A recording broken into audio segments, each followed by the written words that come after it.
Heyo.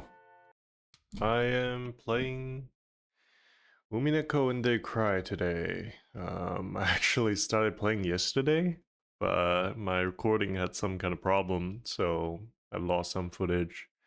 I'm gonna begin from the start today. Um, some background, I guess. I don't really know anything about the stories of the game. I've seen fan arts of Umineko floating around over the years, but I've never been really a visual novel player, so never been interested in it really. But recently, what got me interested was I saw some stream snippets of Joseph Anderson playing it, and he's like at least in meme, he's an anime hater, but apparently even he enjoyed the game, so I think that's gotta say something pretty good for the game. And before I watch his streams or um cuts, I want to experience the game myself, because it's supposed to be like a mystery game. I've heard slightly more about the other When They Cry game. Is there only one other one? Higurashi When They Cry? I've heard slightly more about that.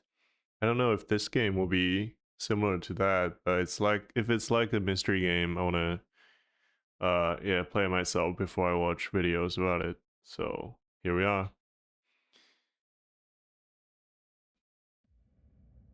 The story is very obviously fictional. Okay.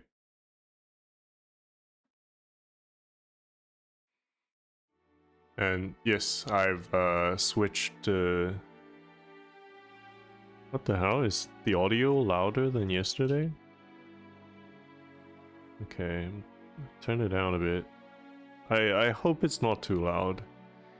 I switched the graphics to apparently original version. I don't know when these are made. They look like late 2000s anime. I'm not a big fan of that art style. I think this style is more, I don't know, they feel more, they look like MS Paint art or something. I just like them more, so I'm using these.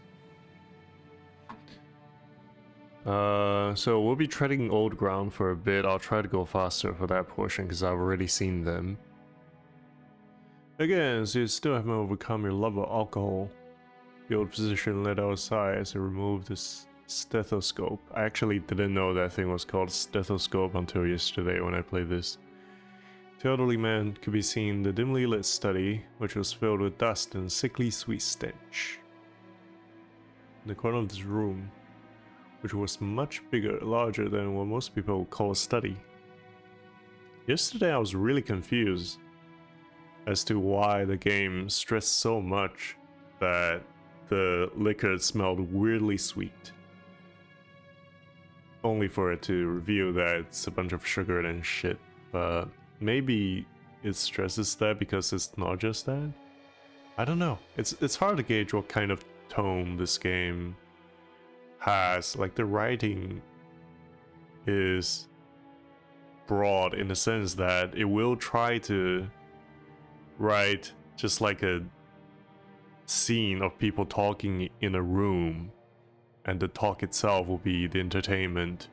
It's not like dangling a mystery in front of you to get you to overlook the shortcomings of the conversation or something like that. Like, the conversations themselves are just entertaining, but it will also have the main character battler tell a bunch of dirty jokes for no reason in a very insistent way. It's hard to gauge what information, hard to gauge what type of information is important in the dialogues and texts in general.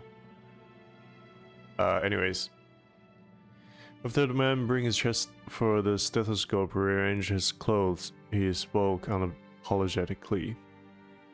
Kinzo-san, your body only appears to be well thanks to the effects of the medicine. However, if you continue to drink such strong spirits, the treatment will become meaningless. Trust my judgment. Refrain from drinking. I thank you, though only for the sentiment, my friend. Genji, another glass. Water it down slightly. That way Nanjo can save face.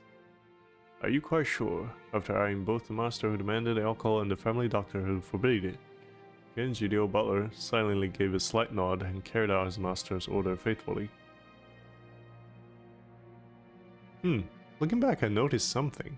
This drink doesn't seem to have all that sugar and stuff added into it. But later on, you'll see the butler actually adds a bunch of stuff to the alcohol in front of the master, of course. And according to them, he developed the recipe over many years, according to the liking of the master.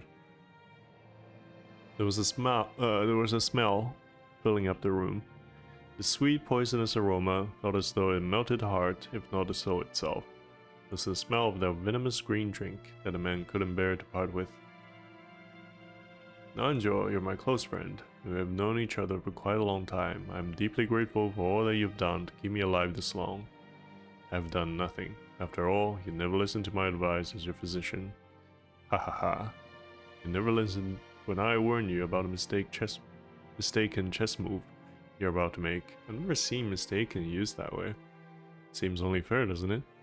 Well, it's different because you're playing against each other. You're not really playing against each other when he's trying to give you medical advice. Master, thank you. I wouldn't die if I ran out of your medicine, but I would if I ran out of this. Disregarding Nanjo, with his face setting a resigned expression, Kinzo took the glass that Genji was holding out to him. Very few people would associate that venomous color with an alcoholic beverage. Nanjo, be honest with me. How much time do I have left? Well now, how sure must I make it to convince you to set the bottle aside? Nanjo once again let out a sigh of resignation, then he finally spoke to Kinzo as the latter swallowed his glass. You don't have long. What precisely do you mean by that? Let us illustrate it with the chess game here. You have very nearly achieved checkmate, but you have not yet cornered my king. Nanjo's gaze was directed at a side table with a massive chess set placed on top of it. Judging by the positioning of the pieces, the game seemed to be entering its final stage. Black's rook and bishop were cutting deeply into enemy lines. White's king had already been castled and cornered, so that even an amateur could see that the match could reach its conclusion before too long. Every time Nanjo came to give medical examination, both of them would make a few moves. Nanjo was hinting that Kinzo would most likely fall into his eternal sleep before the game could be concluded. These were less the words of a physician than they were the words of an old friend. For your normal patient, I would recommend that you write a will at this point. What is a will, Nanjo? Handwritten instruction for the vultures on how to devour and scatter my corpse? No, not at all. As the words suggest, it is a way for you to record your will for later generations. It's far more than just a means to divide up your inheritance. Oh, and apart from the division of the inheritance, what might I write off? You might write off your regrets, matters you have left unfinished, things you want to pass down to others, or merely matters you wish to communicate. Anything you want. I've got nothing. Things I want to pass down to others or matters I wish to communicate? Ridiculous. I, Ushiromiya Kinzo, have no one thing I want to tell or leave behind. I was born with nothing, I will die with nothing. There's nothing I wish to leave to my foolish children. Even if the end were to come today, even if I were to come right now, even if it were to come right now, I would accept that fate of death without a trace of fear. Created everything, my fortune, my prestige, everything. Those were built up by me and they will be lost along with me. There's nothing I wish to leave behind. Nothing. After I'm gone, I care not if all goes to waste. I desire no tomb, no coffin. Those were the terms of the contract I made with the witch. When I die, everything will be lost. It has been part of the promise since the beginning, and that's why nothing will be left behind. There's nothing I can leave behind. After reaching a furious crescendo, Kinzo suddenly slumped over. The expression was limp and feeble, as though an evil spirit has possessed him and then left. However, I do have one regret. I have nothing to leave behind, but there is one thing I cannot leave undone. You'll do well to write it down. Of course, it would be best if you could finish it before your time comes. However, even if the worst happens, those who come after you will carry it to completion. You must leave behind your regrets, so that it can be resolved, even if you are unable to do so yourself. That is the purpose of a will. It's exactly explaining what a will is. When Nanjo tried to gently pat Kinzo's shoulder, the dying man flew into sudden rage and batted away Nanjo's hand. It's useless! Useless, useless! It must be done while I still live. At the moment of my death, my soul will be devoured by the demons of the contract and wiped out of existence. For me, there will be no peace or another world after death. That's why everything must be completed before I go. That's why a will has no meaning for me. And even if I had a chance to write such a thing, if I did have such a chance, I'd want to see it. I want to see it one more time. I want to see Beatrice's smiling face one last time.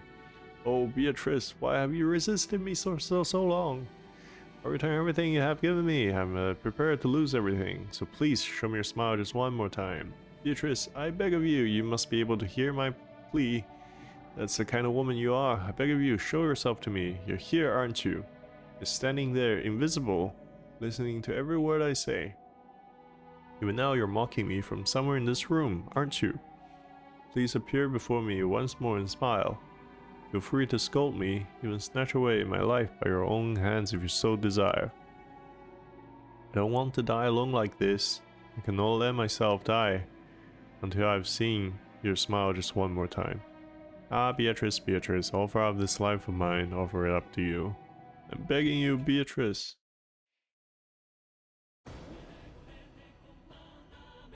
That's the intro.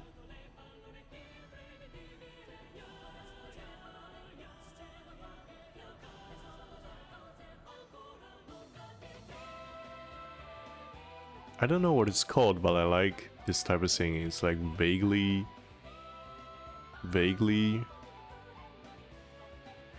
religious, maybe?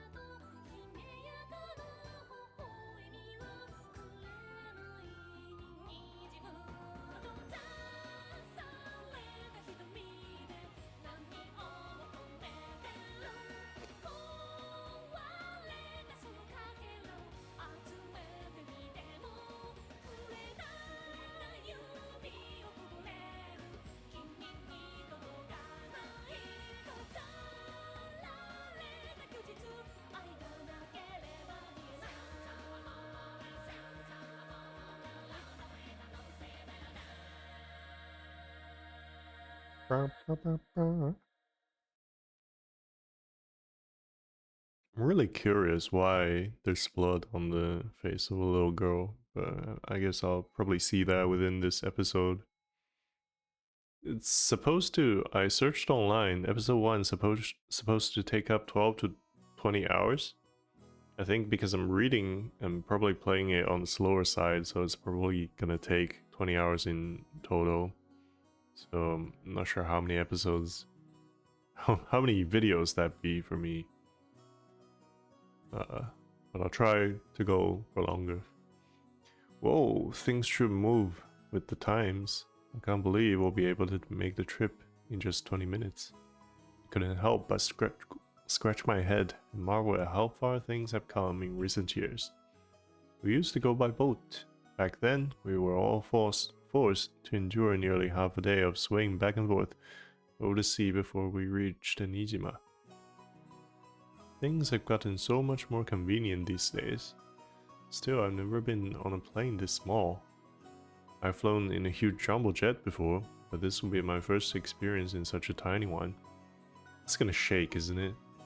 They say small boats shake more than big ones, so I guess the same rule probably applies to planes. Ah, just spare me. Ha ha ha ha, don't worry, Paddler-kun. It shakes much less than the boat did. Yeah! Is that you, George Aniki? Heh, don't scare me like that. You just shaved 3 years of my life. Anyway, it's shaking. What's shaking got to do with anything? You don't think I'm actually scared of the plane shaking or maybe fall out of the sky or something, right? Of course not, my mistake. I see you've changed a lot since we last saw you. After all, it's been 6 years since then. You're not a kid anymore. Ha ha ha. Sheesh, and here you are, old enough to smoke and drink. I've got no interest in smoking, but I always wanted to try some booze. Hehe. Well, if you've got your dad's genes, I bet you can hold your own when it comes to drinking, right? Well, I usually drink for business rather than pleasure. It's pretty hard to do business in Japan without it. Hehehe, that's exactly right. That's why I never miss a chance to getting some practice. That's no good, Paddler-kun. You're still a minor. Don't you know alcohol can stunt the growth of...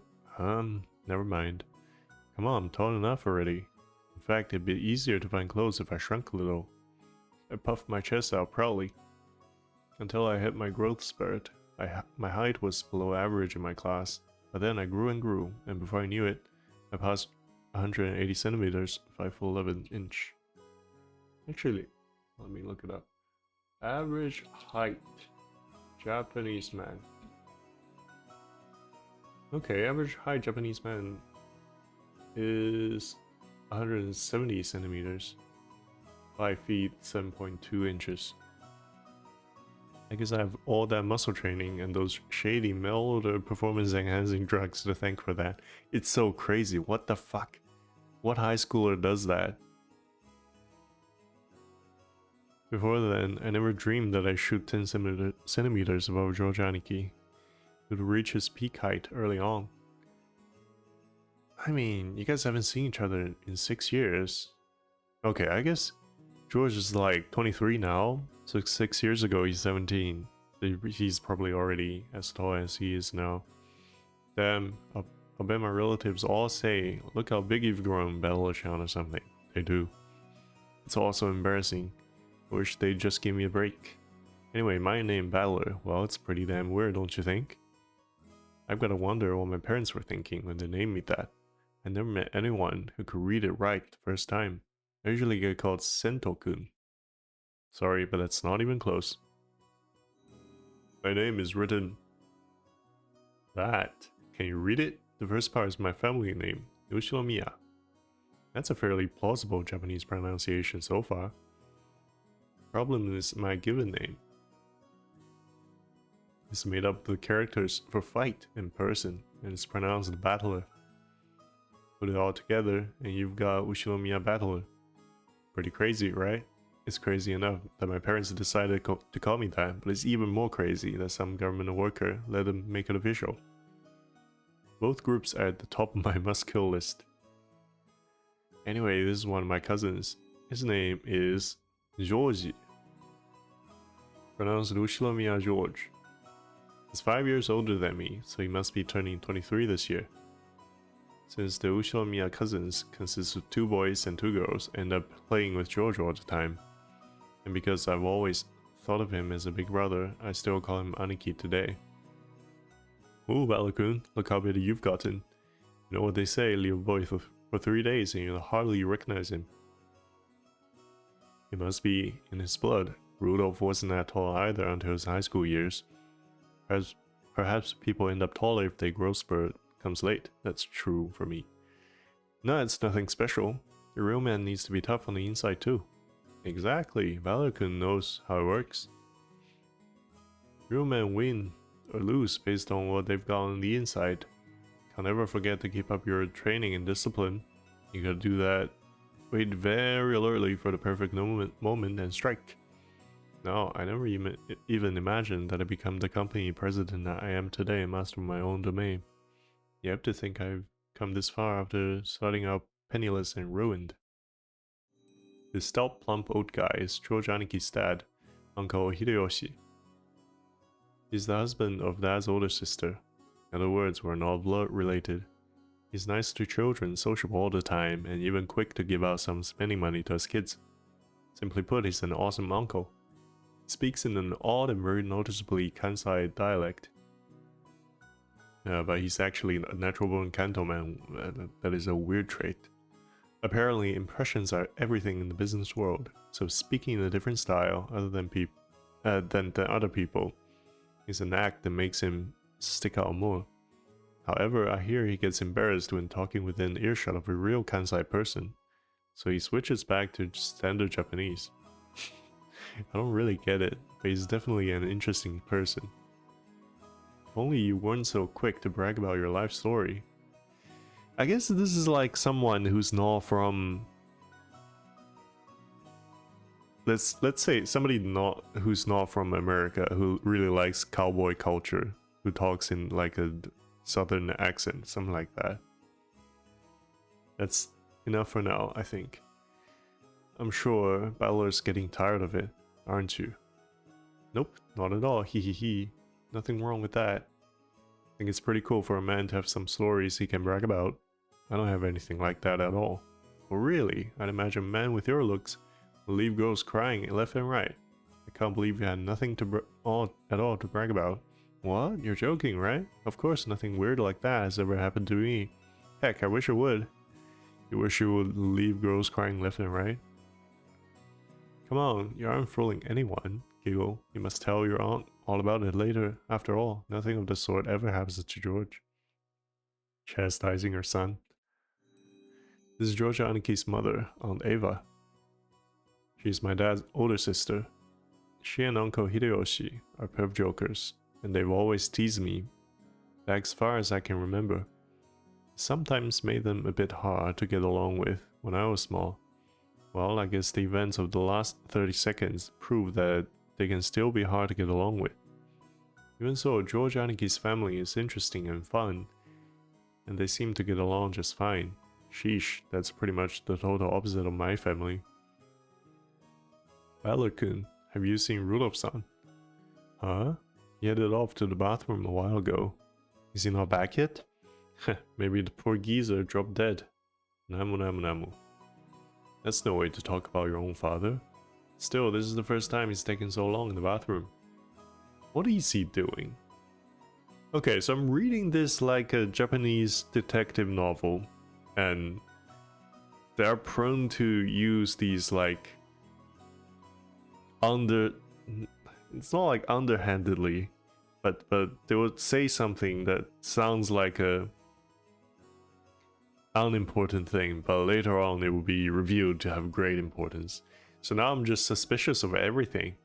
Like, this guy spends a long time in the bathroom, and apparently it's the first time he's taken so long. So he must be doing something actually important in the bathroom right now. I have no way of knowing what that possibly is. Actually, I'm gonna note that down. Umineko.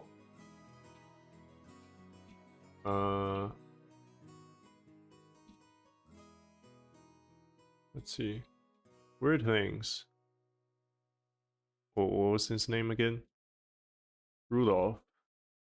Spend a lot of time in the airport bathroom in the beginning.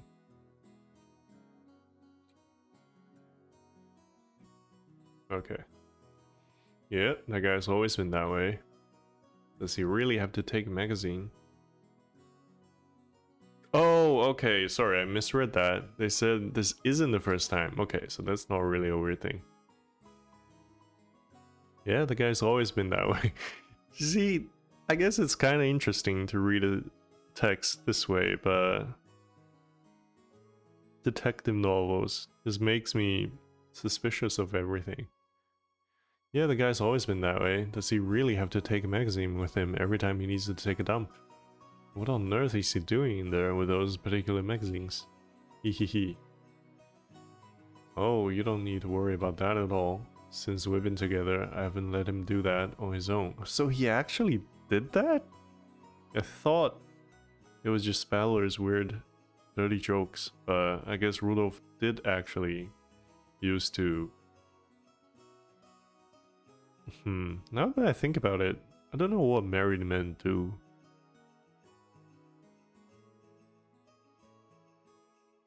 To jerk off, I mean. Sorry. Oh man, we're just gonna move on.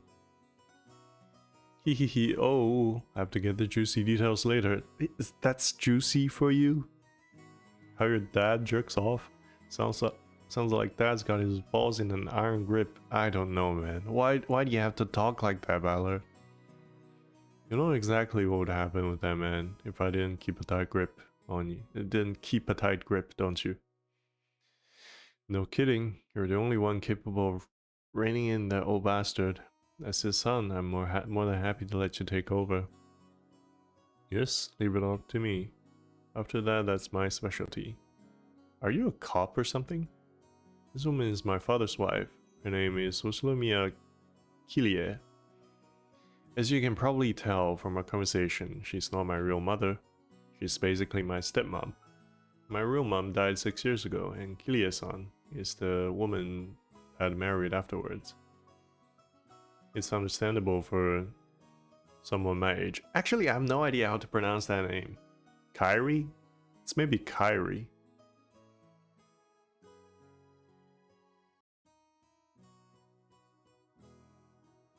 How do you...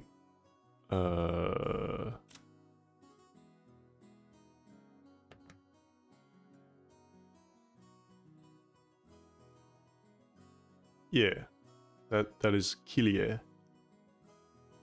I'm not sure how that name is pronounced in English. I can never bring myself to call his new wife Mom. And I doubt she feels like using the word son on this massive kid who's no relation to her at all. I mean... I'm not sure how long they've been remarried. We aren't little kids, we know there's nothing to be gained by fighting, so we decided that we wouldn't force ourselves to pretend that we were family. I've decided to act a bit more frank with her, acting as though she's a friendly neighbor instead. It's much easier if we just keep a little distance, instead of forcing ourselves to act all close and making each other uncomfortable. Kilie-san has always been very open about all this, and thanks to that, we've been able to get along pretty well. Then, just when we were bad-mouthing Dad about being in the bathroom, the man himself came back, wiping his hands with a handkerchief. This guy is Sprite. Is that even the right word, Sprite? This guy looks like he's from Gundam or something. Valor. Hey, what's up, Dad? Ow! Don't pinch my ear, gah! So you've been talking trash about me with Mom again, haven't you? What makes it so hard to show a little respect for your father, huh? Ow, ow, ow, ow, damn it, that hurts. You can stretch my ear all you want, but I'm not gonna be able to fly, that hurts. Come on now, up, down, down, left, right. No, say, Father, please forgive me for being so rude. Like hell I will. Go find yourself some members only store if you want it that much. Damn. Yeah, let go. This old bastard's my dad. I think I'm pretty tall myself, but Dad's just about as tall as I am. It's no surprise that Aunt Ava started talking about Dad's blood when she saw my height. By the way, my height isn't the only thing I got from him. It seems having weird names runs in the family. Dad's full name is written... Apparently that is... Ludolfu or something.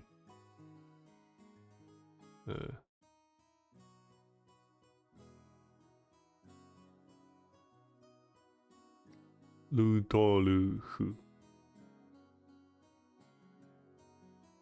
Imagine.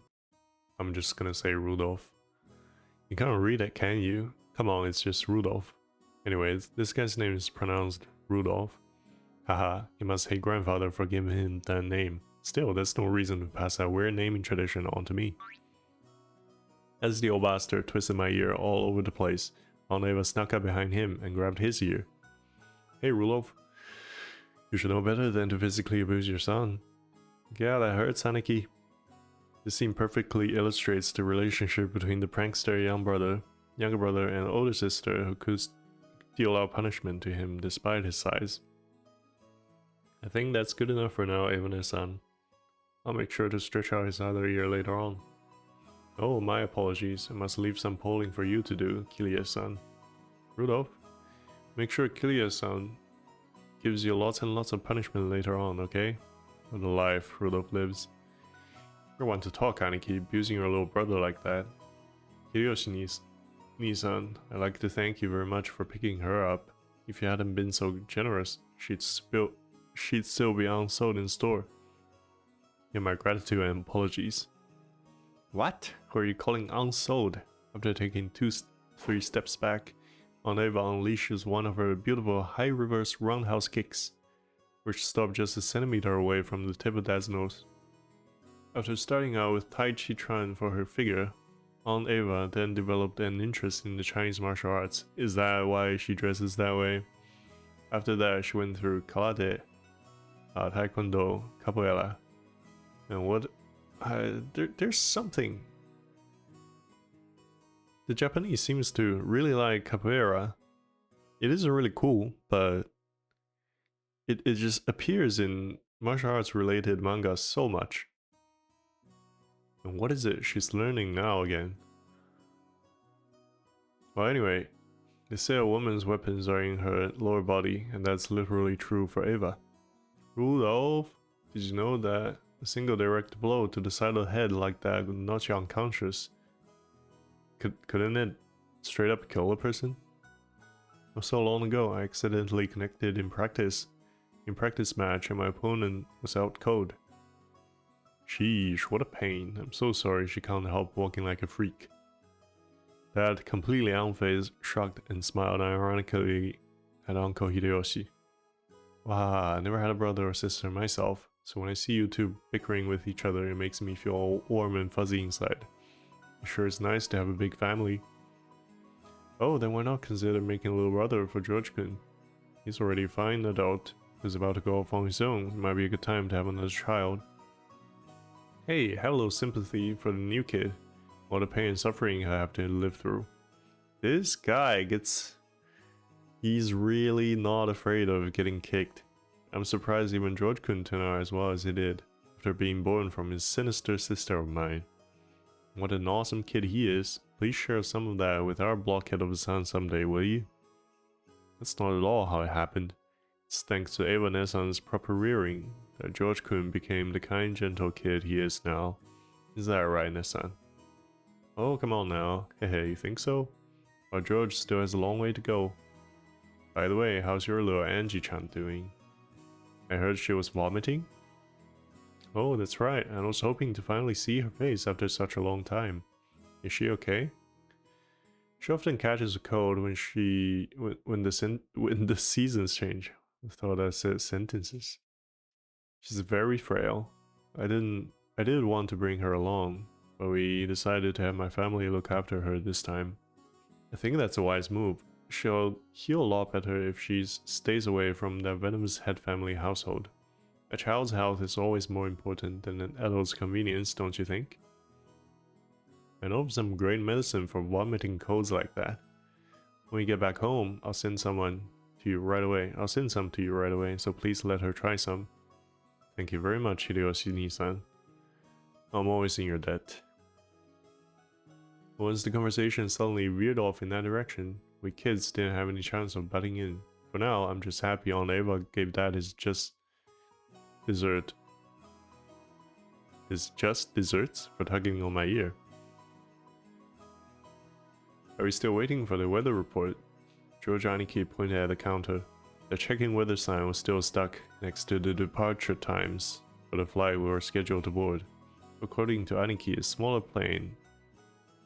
planes are more subject to winds and other effects of the weather. It's not at all uncommon for flights to be delayed because of that. Wait a second, we are totally sure it's not gonna shake, right? From down here on the ground, it just looks cloudy, not windy. Well, I guess it's different up where the planes fly. The weather's a bit uncertain today. Aunt Eva looked at the TV in the lounge.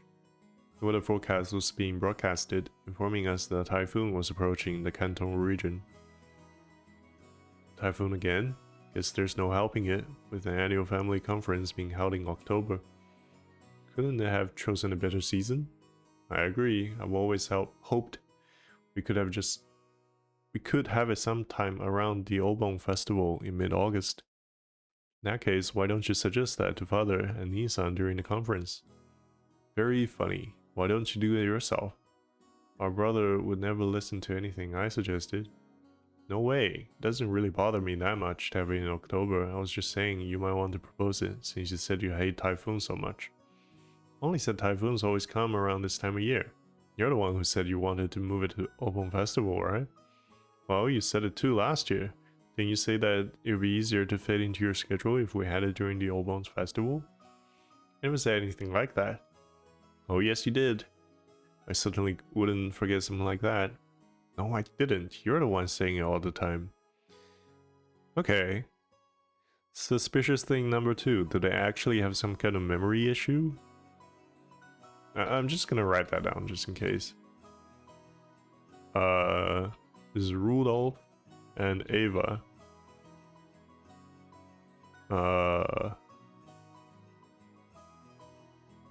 Not sure who wanted to move conference to August in previous years.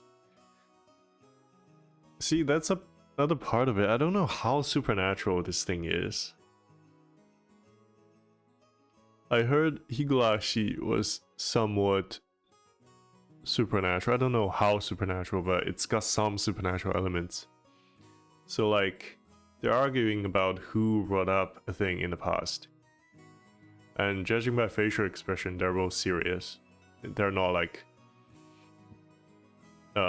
it's not just bickering, it seems like. So in something with more fantastical, supernatural elements, they could actually have some kind of memory mix-up. But I don't know, I just can't tell. Didn't you know? Stopping a kick just a hair's breadth away from impact is a very high-level technique. Sheesh, women your age shouldn't spread their legs like that. Yeah, that's where Valerie got his dirty jokes from. That and Aunt Ava's argument looked no different from a couple of brats quarreling. Even though they usually behave like normal parents, they turn right back into kids again when they meet the siblings at these family conferences. You're the one who looks like a real adult analyzing it calmly. I hope I never turn out like that old bastard. I'd much rather end up as an intellectual adult like you, Aniki. Like me? Oh, I still have a long way to go. I still have very little experience out there in the real world. And I need to work on becoming more confident and sociable. I think you far surpass me on all of those counts, Pelican. I'm sure you'll outstrip me fast enough when you become an adult. George Aniki scratched his head and laughed, as though trying to hide his embarrassment. Of course, he was just being humble. Aniki entered the university and became an apprentice at Uncle Hideyoshi's company at the same time, studying both academics and how to become a business emperor in parallel. Business emperor? Is that a Japanese phrase? Then, right after graduating, he got into Uncle Hideyoshi's company as his father's aide, piling up a lot of real-life experiences. He devoted himself zealously to his work.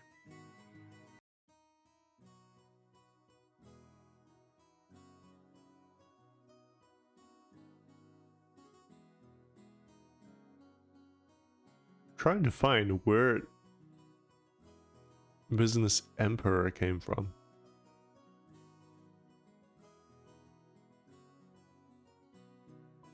I don't know. Didn't see it on first glance. His great dream is to one day stand on his own and build up his own kingdom. Anik is a real paragon of a man, sparing no effort as he strives towards his goal. It's no exaggeration to say that I really respect him. And then there's me. I'm nothing at all like Aniki. I'm living my happy-go-lucky, idle high school life to the max. I've got no dream for the future. I like to just sit back, stay cool, and let the money flow in. Of course, that could never happen. Umineko was my age, had already formed an impressive objective, and started devoting himself towards studying for that goal, so I guess I can't compare at all. My dad just says, sure, you can study in my company if you like cleaning toilets. Damn it, I'm not gonna be in the debt of that old bastard. I'll find my way myself. If only willpower is all it took to become an adult. Should I go on one of those self-searching journeys? They're all the rage these days. Well, it's not that I can mooch off my parents for that kind of money. Right then, Uncle Hideyoshi shouted out loudly. He's a really nice person on the whole, but he does have a problem controlling the volume of his voice. When I looked over, I saw that he was greeting Aunt Rosa, who had come late. Oh, if there isn't Rosa-san, Malia-san, long time no see. Long time no see, ooh. Malia, shouldn't that be, it's good to see you again? Be your uncle properly. Ooh, it's good to see you again. There you go, well said. How about some candy as a reward? Oh, huh? Where'd I put it? Rosa-san, it's good to see you again. It's good to see you too, Malia-chan. It's been too long, Kiria-ne-san, Hideyoshi-ne-san, Ni-san. And, oh my, Balakun? Look how big you've gotten. Ah, come on, haha. It's embarrassing hearing that from every person I meet. Hey Rosa, you're late. The plane was on time, you barely had made it. I'm sorry, we had some trouble making our train connection. Okay, I'm just gonna write everything down. Rosa and Maria had trouble making train connection to the airport. So are we waiting on the weather again? Oh, don't complain. I much prefer a 30-minute plane trip to spending 6 hours bouncing about on a boat. Even if we kept waiting here for an hour, it's still much faster overall. Malia-chan's gotten huge too. So, how tall are you now? Ooh, so how tall am I now? Malia-chan parroted Uncle Hideyoshi's question, looking up at her mother. I guess she doesn't remember her own height. She's probably right in the middle of a growth spurt, so her height must change every month. Give it a few more years and she'll suddenly start looking feminine. Just how tall were you the last time you got measured? You keep getting bigger and bigger, don't you? Right? Ooh. I think she's grown a lot since last year. Let's see, she turned 9 years old this year, didn't she?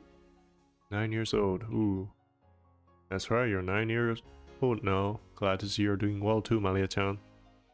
Up you go. I guess you've gotten a bit too heavy to play airplane with. Georgia Aniki, what a rude thing to say to a lady. Hey, I'll do it. Up you go. Ooh. When I went to lift her up in Aniki's place, Malia stiffened defensively, staring suspiciously at my face. Ah, that's right. The last time I met Malia was 6 years ago. She was only 3 years old. Of course she doesn't remember my face. Malia-chan, don't you remember? It's Balakun. You used to play together, remember? Ooh. No surprise, I guess. The last time she met Butler, she was only 3. You don't keep memories at that age. She must know everyone's face apart from mine, because she meets them every year. But I haven't had contact with the Ushinomiya family for about 6 years now. So it's no surprise that this 9-year-old girl doesn't have any memories of me. Even I can only just barely remember her, being the 3-year-old crybaby. Oh yeah, this is Ballard Oni-chan, Rudolph Nisan's son. Understand? The brother's son is the brother is the son. Huh? Ooh. The ooh sound was probably her brain going into overload at a complicated explanation. I guess the phrasing of that was a bit confusing. Ni or Oni. The title you'd use to refer to an actual older brother can also be friendly honorific for a boy who's only a bit older than you. It's just like ne or ne, the word for big sister. Maria-chan, this is Battler-kun. He's your cousin, like me. Like Jojo-ni-chan? Battler? Cousin? Ooh. That's right, you got it. I'm not sure how much of Maria's behavior is moe and how much of it is she's like autistic or something. This part of Aniki is what makes me really look up to him. Or maybe autistic is moe? For someone who isn't married, he's just great at dealing with kids. I'm sure he'll be an indulgent father in the future. Hello, Oni-chan. Maria looked straight at me with a questioning expression, as though asking whether it was okay to call me that. Yep, that's me, Battler. Nice to meet you, Maria. Ooh, Battler. Maria, you mustn't talk to him like that. Call him Battler Oni-chan. That's alright, Aunt Rosa. I don't sweat the small stuff. Hey, Maria, we're close enough that we don't need honorifics, right? Battler, Battler, Battler. Ooh, that's right, Maria, Maria, Maria.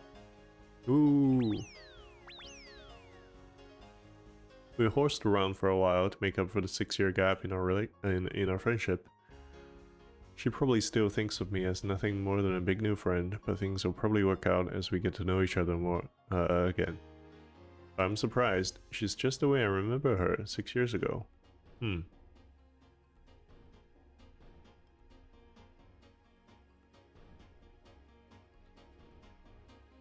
Maria's not really grown since 6 years ago? Seems that people just don't change that much after all. You do. I'm a bit happy that she's still the pure innocent girl I remember. Her name is written Malia. Of course, Malia is pronounced Malia. The third character looks like a cross, which is pretty cool. Her feelings don't usually show up on her face, so it can be difficult to know just what she's thinking, but it's just how she looks on the outside. On the inside, she's just a sweet, normal girl. Then there's Malia's mother, Aunt Rosa. She's my dad's younger sister. Rosa is written that. There's a name that's totally not Japanese. Sorry to say it, but her name's almost as ridiculous as Dad's. I've got to respect her for not ending up like as screwed up as he is. When I think about it, all the names in my family sound foreign. Just why is grandfather so obsessed with that? Because of him, even our grandchildren have to put up with his weird naming sense. It's even more annoying since grandfather's own name's perfectly normal.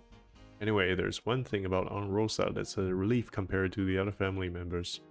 The old bastard and Aunt Ava have this annoying urge to tease and mock people all the time, but even though she shares their blood, Aunt Rosa isn't like that at all.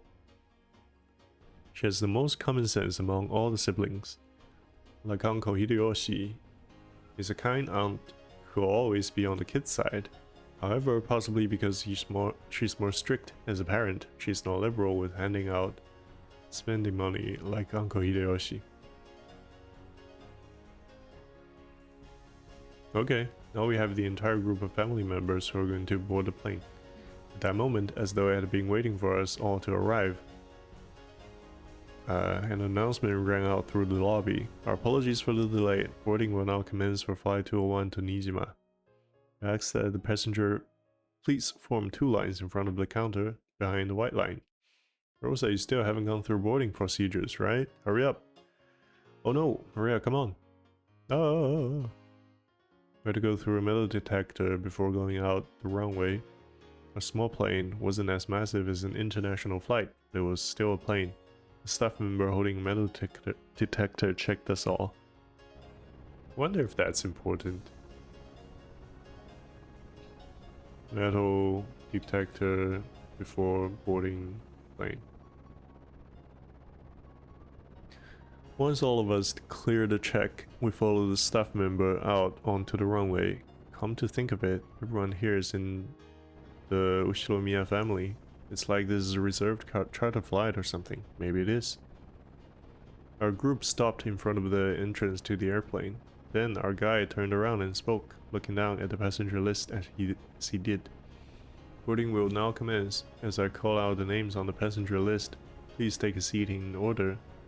Starting from the front row on the right side and going right to left, then on to the next row. I will now be reading the passenger list. You don't have that just on your boarding pass? Ushinomiya Hideyoshi-sama. Oh, I'm first, right here. By the way, do you have some candy, Ava? I've been looking all over for some, but I can't find any. Ushinomiya Ava-sama. In my handbag. Slightly strange to bring that back up. Note that down. Hideyoshi looking for candy. I'll get one once we're inside the plane. I've heard that candies are a good way to protect your ears from hurting because variations in atmospheric pressure when landing or taking off. That's probably what they're talking about. That's probably what they're talking about. It's drawing attention to it. Hope I get this window seat. Haha, don't worry. There aren't any other kinds of seats. As Joe Janiki said, there were apparently only 2 lines of seats. So this is what a small plane is like. We are totally sure it's not gonna shake, right? Ushinomiya George-sama. Right here. Don't worry, Battler-kun. It won't shake too much. Ushinomiya Valor-sama. Aniki, what do you mean not too much? You can just swim if you fall from a boat, but if a plane crashes, you're screwed, right? We all get our own parachute in our seats, don't we? Wait, we don't? Ushinomiya Rudolph-sama. Come on, Battler, stop standing there slack-jawed and get in. Ow, Dad, don't push me. We don't get parachutes. Ushinomiya Kilia-sama. Okay, you two, stop fooling around. Let's move on in. Ow, Kilia, don't push me. The blockhead isn't moving. Actually, I'm gonna look up the name. Kilia.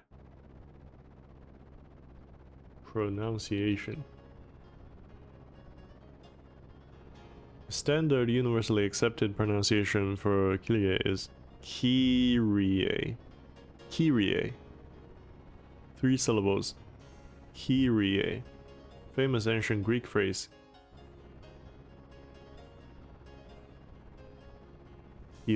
Kyrie eleison. What the fuck? I'm even more confused.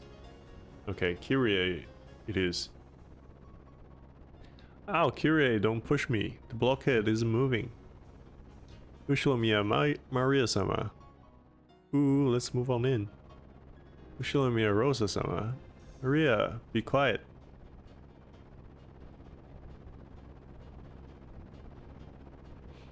This is your pilot, Kawabata. We'd like to thank you for taking New Tokyo Aviation's Flight 201 today. We estimate that the flight to Nijima Airport would take about 20 minutes. We're receiving reports for atmospheric turbulence. There may be some shaking of the aircraft, so we ask that you do not unfasten your seatbelt after takeoff. Aniki, did that guy say that we need to wear seatbelts? In a jumbo jet, they let you undo them after takeoff, right? It's gonna shake so much we can't take them off? Damn it, you tricked me. It's going to shake after all. Where are the parachutes? I knew I should have taken the boat. I know I should have taken the boat. Legend of the Golden Witch.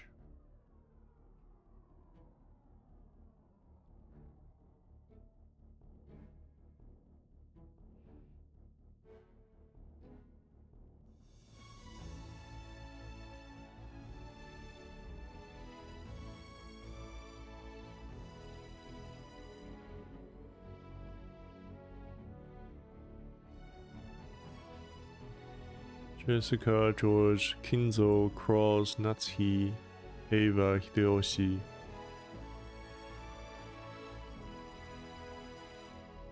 Rudolph, Kyrie, Rosa.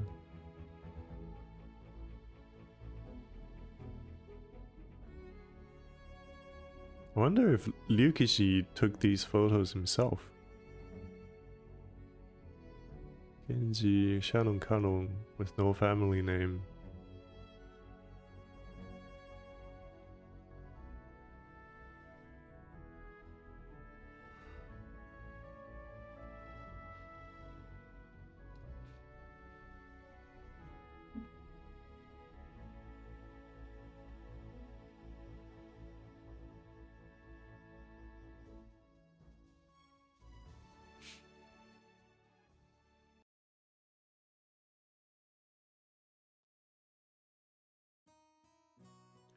Should have taken the boat.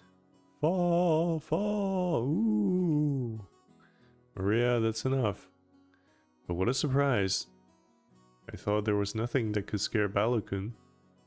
This guy can't handle vehicles for some reason. Always yells about falling and sinking and stuff. What the? There's a lot of tension drawn to that.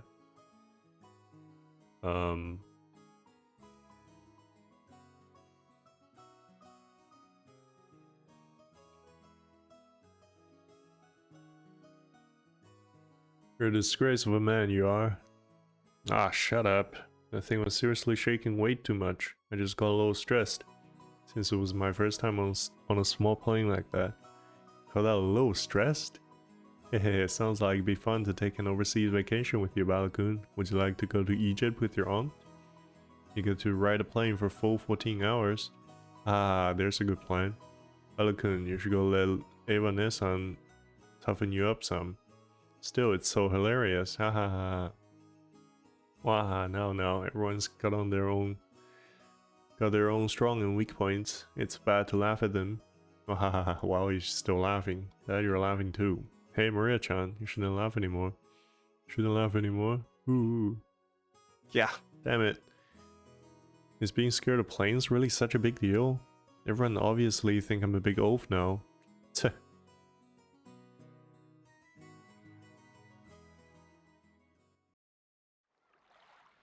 We split up and took separate taxis from the airport to the harbor. From there on, we will be taking a boat to the island. The islands are right next to each other, so the distance of the trip wasn't that great. By boat, it was a leisurely 30-minute to the island. When we reached the pier, where the boat to the island was anchored, we saw a figure waving at us. Droshni-san, it's been so freaking long. Ah, Jessica-chan, it's been a year since I saw you. You've gotten taller again, haven't you? Haha, don't give me that. It's embarrassing when you say it every year. Hey Aniki, you've got to be kidding me. Is that really Jessica? Wait a sec, George. Is this big guy Battler?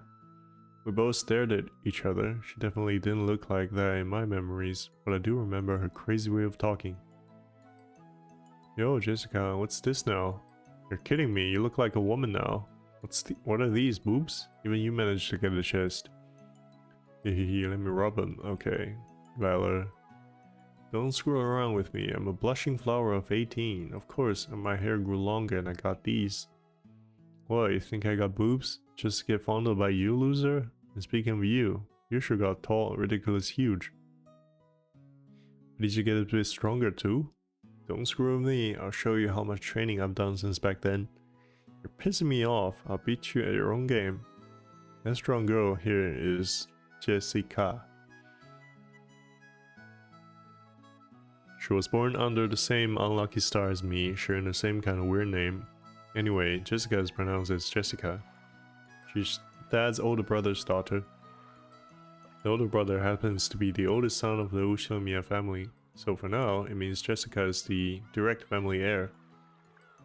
Since Jessica and I are the same age and sometimes had a little boy-girl squabble with each other, we've always been used to fighting and joking around together whenever the relatives gather. Jessica grew more quickly, so she always had me beat in terms of size and physical strength. When we scuffled in the contest of strength, usually went Jessica's way. So even though I realized I'd grown bigger, part of my mind was still convinced I couldn't be Jessica. Whoa, what the? What are you getting all that serious for? Hey, this is nothing, Jessica, you've gotten weak. Shut up, I'm a girl. So of course I couldn't be the guy with physical strength forever, right? Well, you've got a point there. The meat I put on my arms all went to your chest. Okay, dude, you gotta stop talking like that. It looks like that'd be a pretty even test of strength. Between my arms, you're a boost, don't you think? Okay. I told you my boost arm for you to feel up. Besides, how about you? Think you're a cute little elephant, so get a little bigger to go with the rest of you? Stop it, idiot. No, you perv. I'll be ruined for marriage. Don't touch my crotch. Okay, dude, okay. Don't say stuff people are gonna misinterpret. Honestly, I was so surprised at how feminine Jessica had become that I had to joke around like an idiot to hide it. Well, considering what a bossy brat she was 6 years ago, anyone would be surprised. And I guess she's just as surprised. She probably wasn't expecting to lose to me in the test of strength. After losing that easily, she must be shocked at how much I've grown in the past 6 years. 6 years. Once again, I've been shown just what a huge gap of time that was. Crap, total defeat. It's like I'm no match for you anymore. That's not true. Even Balor-kun must have his weaknesses. Right, Maria-chan? Ooh, fall. Shh. Cut it out, Maria. Let's keep that a secret, okay? Fall? The hell are you talking about? Heh, sorry, but there's no chance you see that weakness of mine now. After all, the nightmare plane trip is already over and done with. Only thing left is this nice quiet splashing of the boat ride. I never thought I'd start loving a piece of junk boat this much. Hehehe. Huh? Joshi-san, is there something wrong with his head? You'll understand soon, very soon. At the time, I didn't get what Aniki meant by that big smile. What have we here? Oh, Bella-san, how big you've grown. Who is this time? Who's it this time? It's an old lady with an apron. Oh yeah, that takes me back. I remember now. Remember her, right? It's Kumasawa-san, the servant. I could never forget you, Kumasawa-bachan. After all, you hadn't aged a bit in these past 6 years. If anything, I'd say you look younger than ever. Oh, lately my skin's been getting quite smooth and silky. And look, has my chest gotten bigger as well. How'd you like a little feel? You're kidding, right? My breast fondling is strictly limited to bouncy girls. I was quite bouncy in my youth. Don't be shy, fondle to your heart's content. Yeah, give me a break. It's girls I'm looking for, no grannies. The jokes I crack about Jessica were being turned against me. Come to think of it, Kumasawa has always been the type to tease people. Kumasawa-san, stop that now.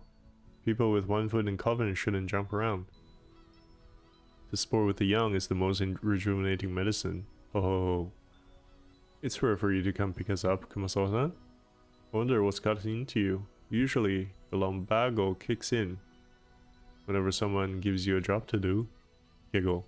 Oh, Eva-san, you're as harsh as ever. I found myself with some urgent purchases to make, and while I was at it, I thought I would come welcome you all. Although it does give a bad impression of the one waiting to greet you as a decrepit old woman. Oh, I don't know if I spoke sarcastically, but Kumasawa-bachan's years of experience were nothing to sneeze at. She was more than capable of smoothly and coolly deflecting that comment.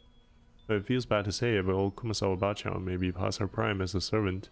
She acts as though she's in good health, but between the headaches and her lumbago, her body is wearing out.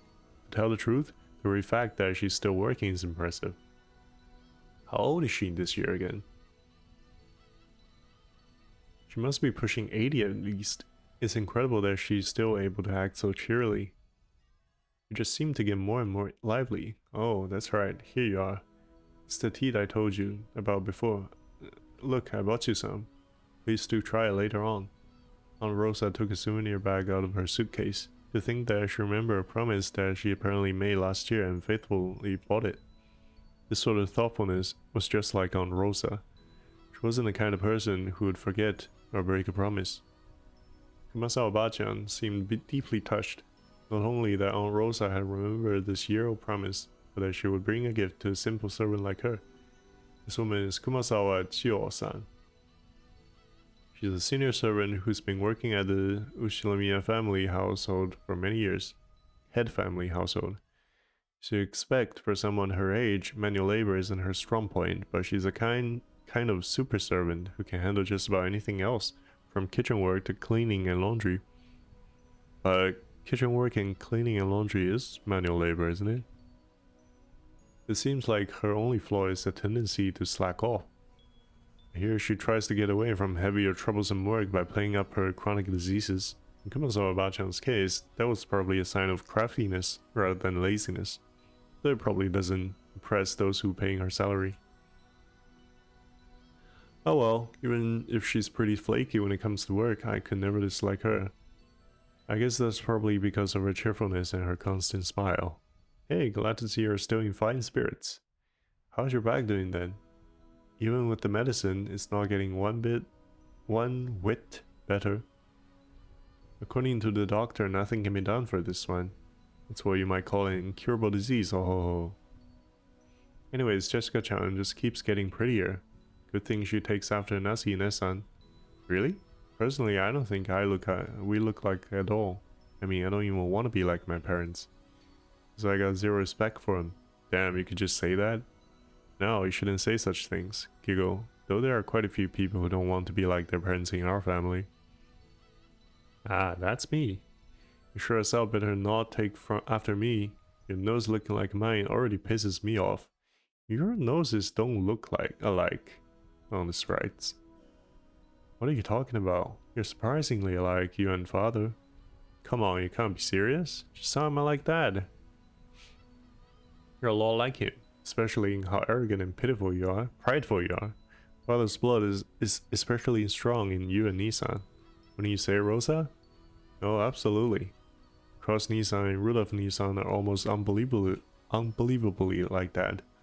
Alright already. Why am I the only one under fire from the girls? Hideyoshi Nissan, give me your hand, please. Oh my, Rudolph-kun. You're always so popular with the ladies. I'm jealous. Wahaha. Oh, as usual, popular enough to make me jealous. Well then, everyone, shall we head over to the boat? Come on now, Murray-san. Let's get on the boat together, okay? Get on the boat together. Ooh. Everyone gets on together. Ooh. Hell yeah, this time around I'm not gonna be scared. I'm used to being shaken by the waves. With that piece of junk fishing boat, I'm less afraid of the shaking than the engine breaking down and the boat drifting off. Oh yes, Balokun, I forgot to tell you. The fishing boat is completely worn out, so it was taken out of commission a few years back. Now we get taken to the island in a different boat. Alright, it's Balor's first time in the new boat. It's super comfy and freaking fast. It can go at crazy high speeds. Oh, that means less travel time, right? That sounds great. Having to worry about sinking is less scary than being on the plane. It'd still be awesome to get it over with as quick as possible. Ooh, is Balor going to go fall again? That's only on airplanes. Everything's fine now. Anyway, it's the captain's pride and joy, kind of modded high-speed boat. Seems he's got it pretty souped up. He was bragging about how he attached four base high-efficiency propellers to make it break 40 knots or something like that. He talks about it all the time, so I've sort of memorized the spiel. How about just 40 knots? 74 kilometers per hour, that seems pretty fast for a boat. Yeah, I've got it memorized too, since we hear about it every year. The captain says he's been obsessed with modding. Ever since he lost the speed contest with a foreign boat ages ago. According to him, the opponent managed to break 30 knots with just a fishing boat.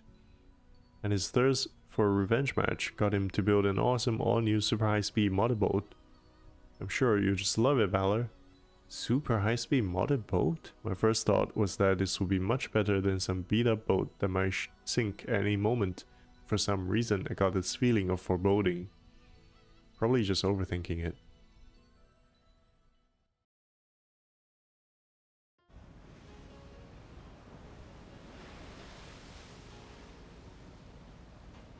Hey, Valor, maybe you should just swim to the island.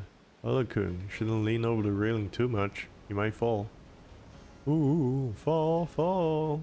Damn it. This is why you were all grinning back there.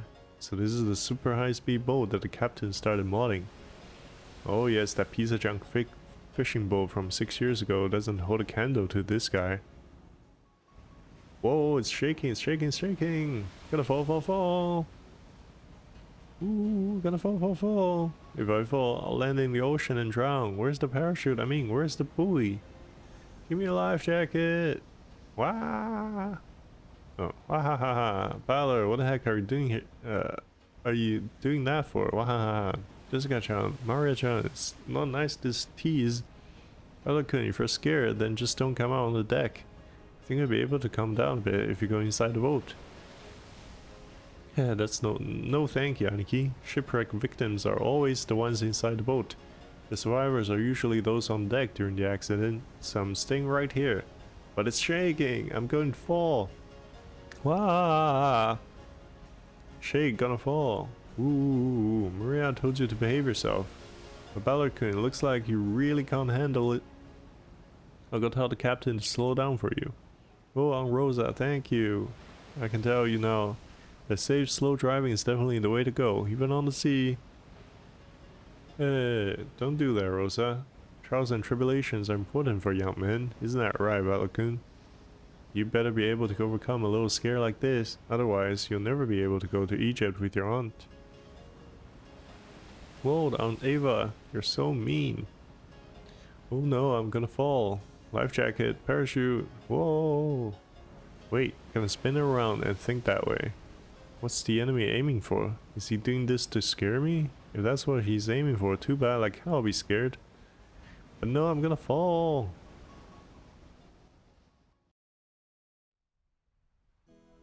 So, after I made a huge fool of myself for a while, Aunt Rosa had a talk with the boat captain, and he slowed down to a more manageable speed for me.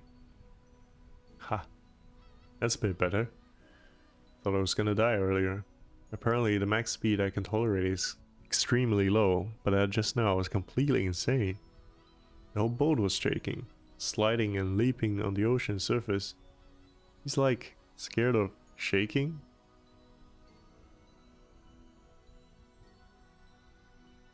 On the ocean surface, it felt like I was riding on the back of a flying fish.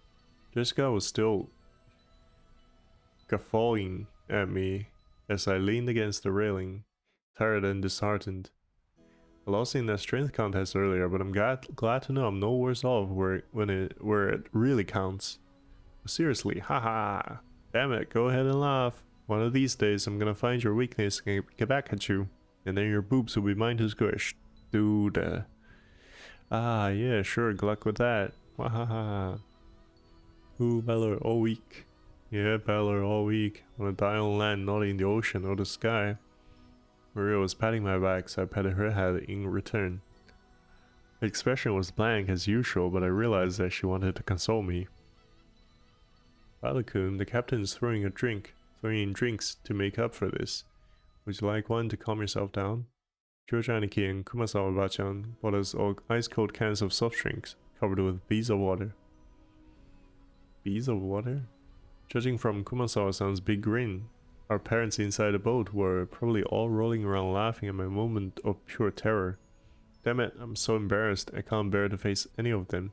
If I didn't change the subject somehow, I had a feeling I'd be the butt of everyone's jokes for the whole trip, so I tried to think of something harmless to talk about. Hey Jessica, how about Aunt Cross and Aunt Nassie doing? My old man and mom? Unfortunately, they're fine. Though I'd rather word out of their mouth is study, which pisses me off. I'm so jealous since it doesn't look like Uncle Hideyoshi or Uncle Rudolph would say stuff like that. Ah, no, before I had my exams, my parents kept pressing me about it over and over. I thought it was annoying then, but now I'm grateful. Haha, I knew it. You really are awesome, Aniki. Anyway, I have to look after myself. No one tells me what to do. Well, it's not like I listen if they did, hehe. Beller-san, have you still not returned to your parents' home? Well, I kinda go back now and then. I've got lots of clothes and stuff left at the house I was living in until recently. Ooh, Beller has 2 houses? Something like that. Why? Why do you have 2 houses? Ooh. Only Maria, who couldn't really grasp the situation, voiced this naive question. However, the others just shot nervous glances at me, choosing not to respond even though they knew the answer. Maria, look, you can see the harbor now. Over there. Can you see it? Ooh, Soda Harbor. Apparently Jessica was trying to be nice by changing the subject. Oh well, I'd rather not talk about it if I can help it, but it's uncomfortable to have it treated like some kind of weird taboo. I don't mind it that much myself anymore. Maybe a member of the Ushinomiya family, but the truth is that for these last 6 years I've been living with my grandparents on my late mother's side. I've even been using her family name. When those grandparents passed away, one after the other, I basically had no choice but to go back and live with the old bastard. Don't get me wrong, I didn't just run away from home or anything like that. The only one at fault here is my dad. I don't really blame Kirei-chan. Kirei-san. Being able to hold that old bastard's rings and write him out is no mean feat. Still, the way that old bastard betrayed my mom. Okay. Well, unfortunately, I still haven't fully gotten over that yet. So it sounds like 6 years ago, Rudolph betrayed Paula's mom, but not with Kirei-san?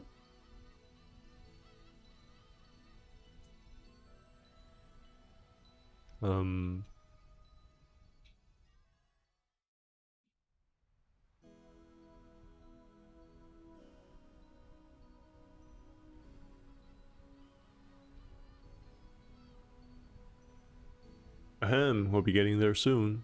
George Aniki cleared his throat, trying to change the subject. Please forgive my indiscretion. It seems this old woman has said too much already. If I have hurt your feelings. I don't mind it, and no one's feelings are hurt. Don't worry, Kumasawa-bachan. Kumasawa-san seemed to regret speaking out of turn, but I was more concerned about being worried over for something like that, so I stood up and passed it off lightly. After that, I had a sip of my drink and headed over to Maria and Jessica, who were gazing at the silhouette of the island. Ooh, Valor, saw the island, saw the island. There. Ooh. Where is it? Oh, I see it now. Even after 6 years, the island hasn't changed. The small island silhouette in front of us has gotten pretty close. The island's name is Lokenjima. It's a small island about 10 kilometers around, located in the Izu archipelago. Since they call this archipelago the Izu 7, lots of people think there are only 7 islands, but that's not true. There's actually several more, and Lokenjima is one of the minor islands that don't get counted. Even if that weren't the case, I doubt you'd find many people who knew about this island. Izu archipelago.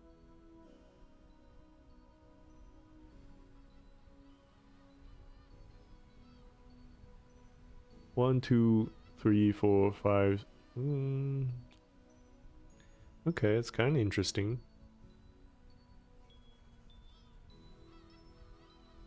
That they call it an archipelago, but these islands are really far apart.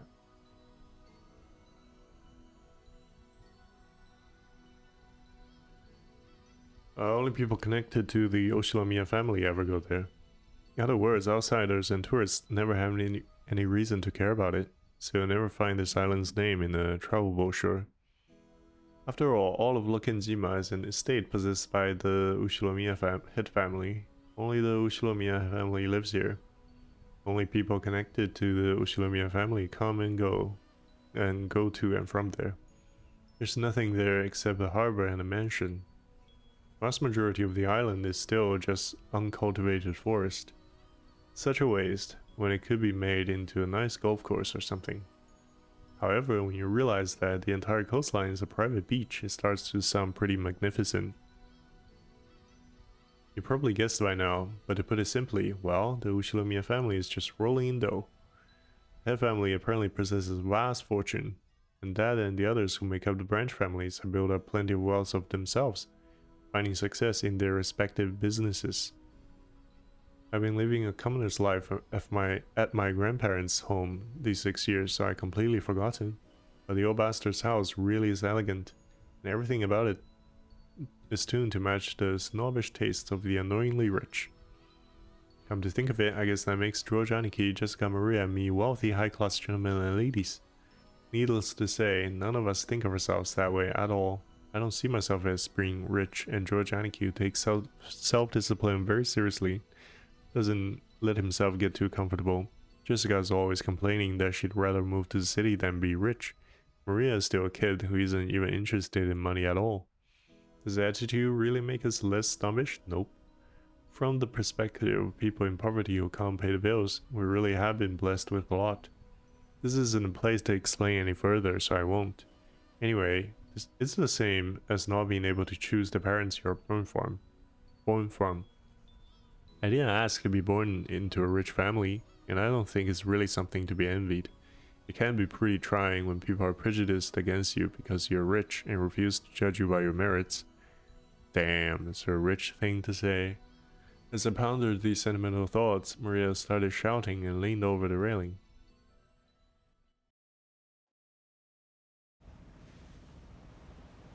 Ooh, gone.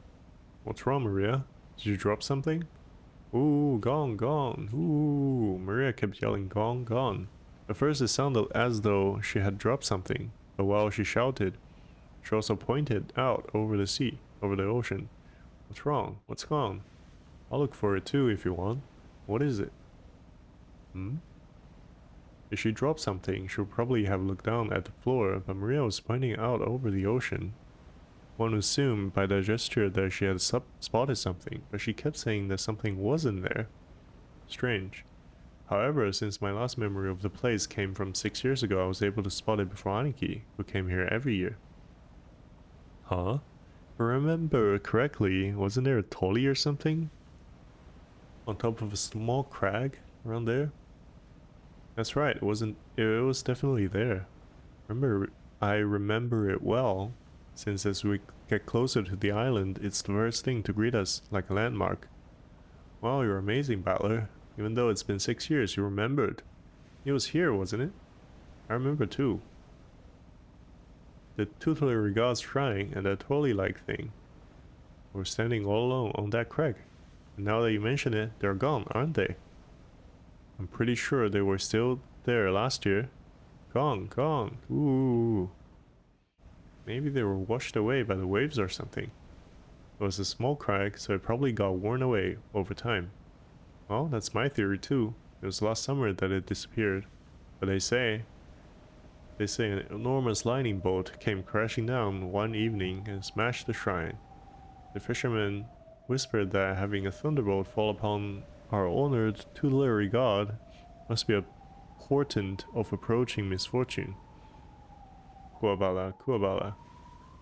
Kumasawa-san smiled impishly as if teasing us, rubbing her hands together while intoning a Japanese phrase meant to ward off lightning. However, Maria apparently took this seriously and stared fixedly over the ocean to where the crag housing the shrine god was supposed to be. A portent of misfortune. Ooh.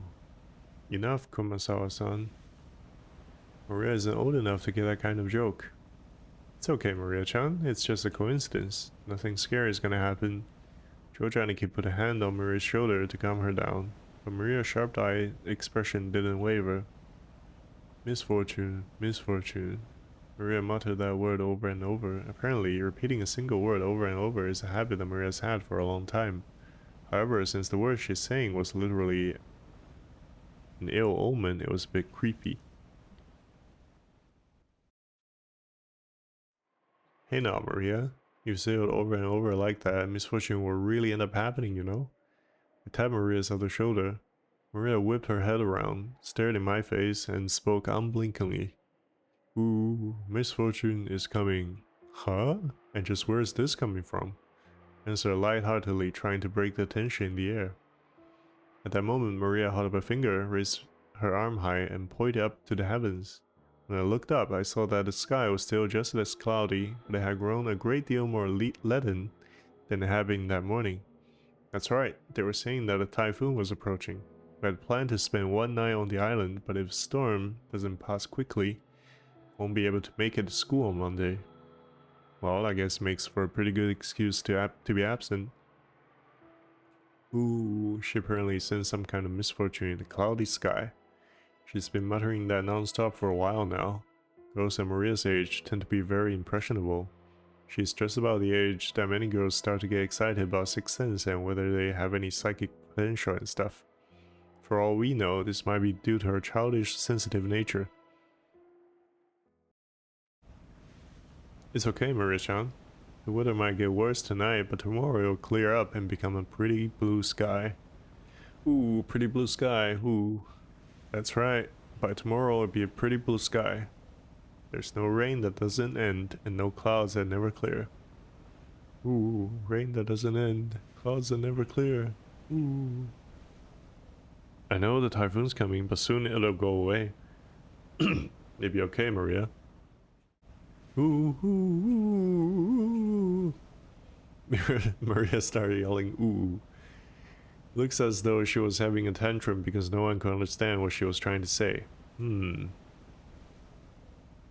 Is she trying to say something beyond just bad weather? What in the world is Maria trying so desperately to warn us about? Unable to understand her, we couldn't help but feel a vague sense of misfortune. Should I write that down?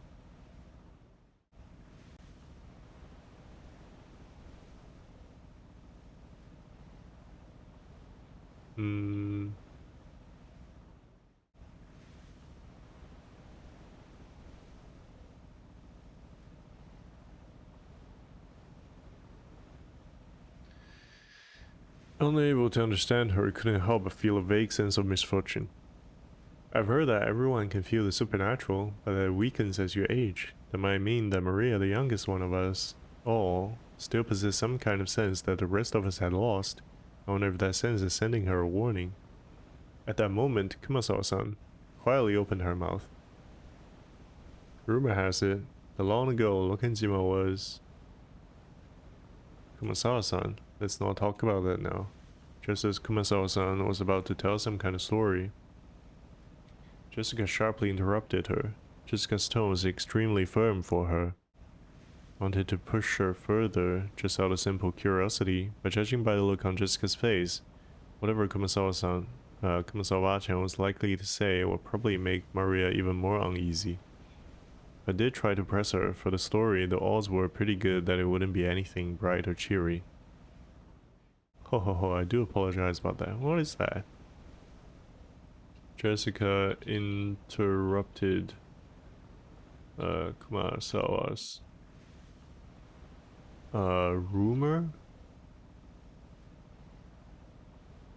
Lokenzima used to... The wind here is hard to bear for the elderly, so if you would excuse me for now. Gossipers have no reason to hang around after they've been told to stop chatting. When Kumasawa-san finally realized that she'd overstepped her bounds, she went back inside the boat. After she left, Uncle Hideyoshi showed up in her place. Since he'd arrived mid-conversation, he completely failed to notice the complicated atmosphere that hung about the scene. So he refreshingly, unwittingly swept the atmosphere aside. So in the end, it was his lack of tact that brightened the mood. Looks like we are almost there. Okay, just a bit more. Took forever at that speed. At the speed we went today, didn't it? Wonder whose fault that was. Wahaha. Oh, Uncle Hideyoshi, give me a break already. Haha, come on, don't stop there. Seriously, thanks to the battle here, it's taking forever. Ooh, Maria probably thought that everyone was refusing to listen to her. She hung her head, wearing a fretful expression. As she did, George Aniki crouched down to meet her eyes and spoke to her kindly. Maria-chan, there's nothing to be afraid of. Because we're all together, there's nothing to be afraid of if we're together. Go ahead and say it. Ooh, there's nothing to be afraid of if we're together. Yes, there's nothing to be afraid of if we're with each other. Ooh, that's right, exactly what George Aniki said. If we stick together, there'll never be anything at all to be afraid of. Right, Jessica? Yeah, no doubt about that. What George Oni-san says is always true, Maria. Ooh, George Oni-san, George Oni-chan, always true. Yes, I don't lie. So trust me, there's nothing to be afraid of when we are all together. Ooh, George Oni-chan doesn't lie. I trust you. There's nothing to be afraid of if we're all together. Ooh, not afraid to take a stand. Maria jumped into George Aniki's arms and hugged him tightly. After Aniki patted her head, she jumped away again. Her facial expression had undergone a 180-degree change, turning back to normal. She was once again the ordinary Maria. Ooh, there's nothing to be afraid of anymore, because we're together. Ooh. Yeah, that's it. Look all better now. You're strong and that's awesome. Ooh, I'm awesome. Hey now, what's going on here? Maria-chan didn't get seasick, did he? Did she? Ah, well, something like that. We'll be arriving soon. Harrow's already drawing near.